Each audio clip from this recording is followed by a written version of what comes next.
What is up, all of you awesome and amazing people on YouTube? The old Coot here coming at you with another exciting video. Okay, so if you saw the video just prior to this one, just previous to this one, I kind of went in depth on what Amaro Nonino tasted like. In this one, what I want to do is I want to do a comparison. Like, what does it compare to? What is it in between? What is it most likely like? Or what is it, all the good stuff. So anyways, let's get into it. With that being said, the usual way I do this is I take my Amari, plural, Amaro, singular.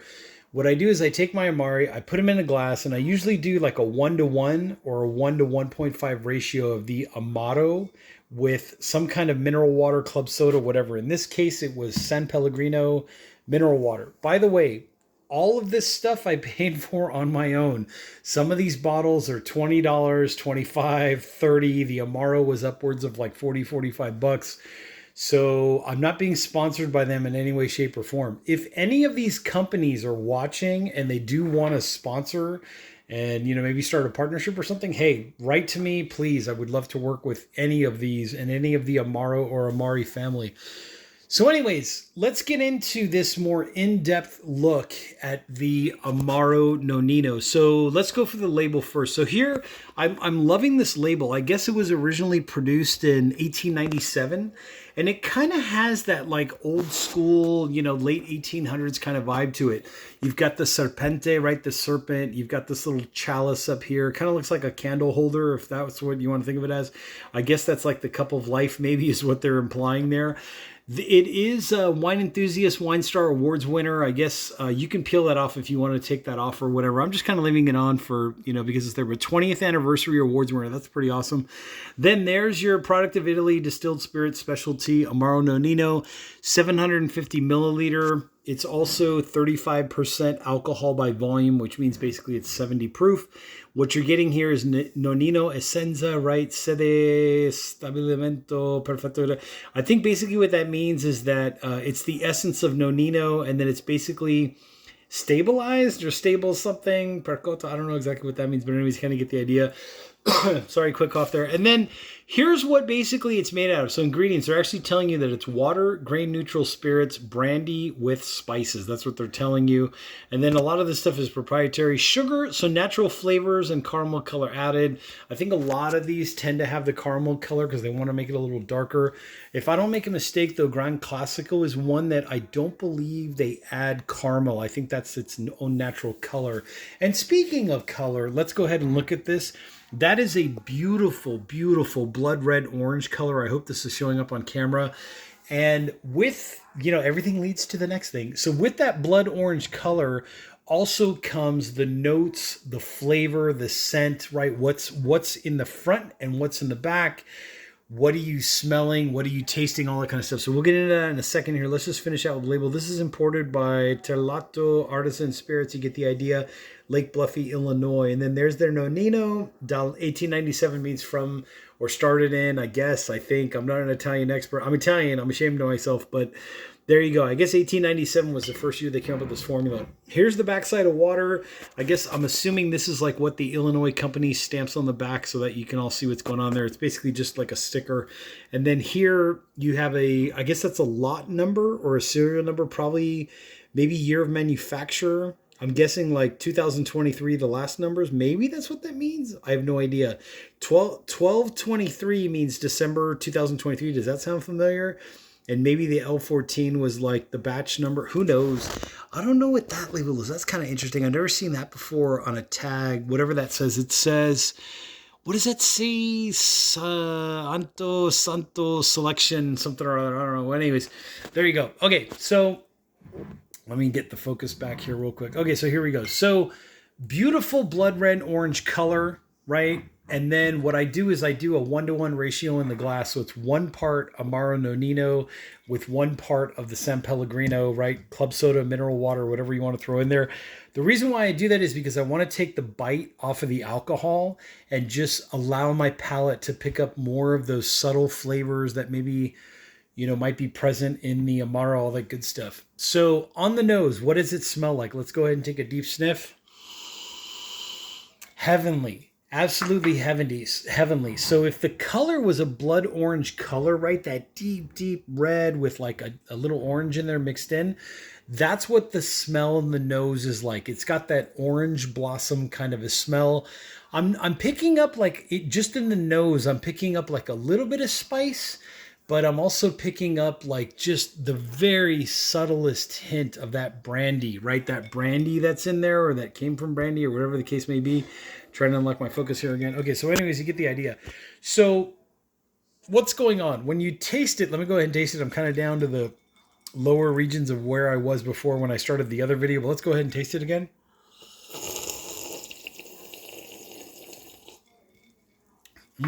Absolutely delicious. So if you like brandy and you like orange and floral, it's a lot of that going on. I would say in a percentage of 100, you're getting a fairly good amount. I would say 60% of that 100, you're getting a fairly good amount of orange and floral kind of mixed together. So what does floral mean?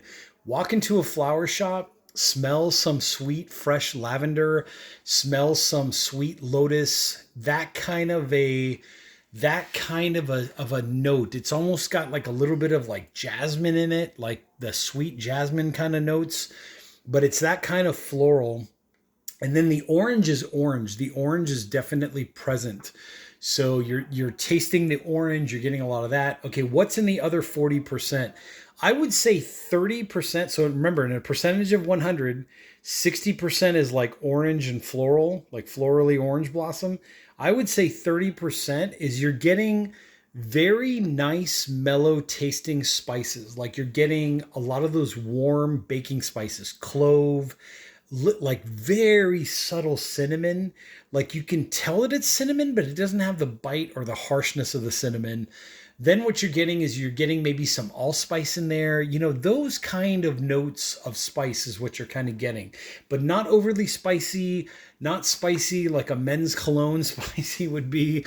It's kind of just like a nice, sweet spice. Okay, the last 10%, right, percentage of 100, we're getting 60% orange and floral, more orangey than floral. You're getting 30% of nice warming spices that are sweetened and mellowed out. Very well balanced is a good choice of words. In that last 10%, what I'm picking up is like a little bit of lightly smoked wood, like woodsy kind of tasting. Like if you've ever walked outside after a rain and you can smell that fresh like wood kind of smell, it kind of smells like that with like just a little bit of toastiness to it, like a little bit of wood in there. And it's a good wood, it's a sweet smelling wood, sweet tasting wood. That's what you're getting. Okay, bitter to sweet proportion. I would say Amaro Nonino is just like a little bit more bitter than it is sweet. There is a decent balance. There's one that's better that I'll point out to you in a second, one of these. But this one I would say is maybe 55% bitter and maybe 45% sweet. So I hope that truly in-depth flavor profile comparison lets you know exactly what Amaro Nonino tastes like. What I'm not getting, what I'm not getting is there's no pine, there's no menthol, there's no licorice, black licorice. There's none of that going on.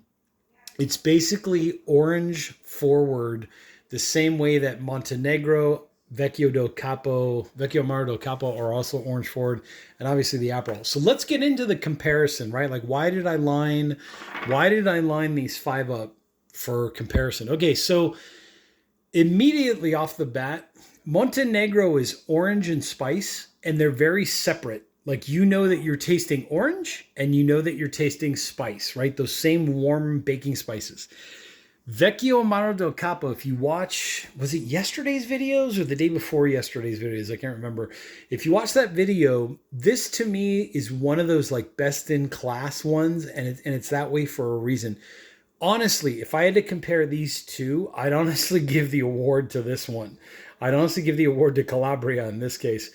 And this is made in Calabria. And the reason why is because to me, this is more of a more balanced flavor profile between the orange and the spice, and it's a touch more sweeter.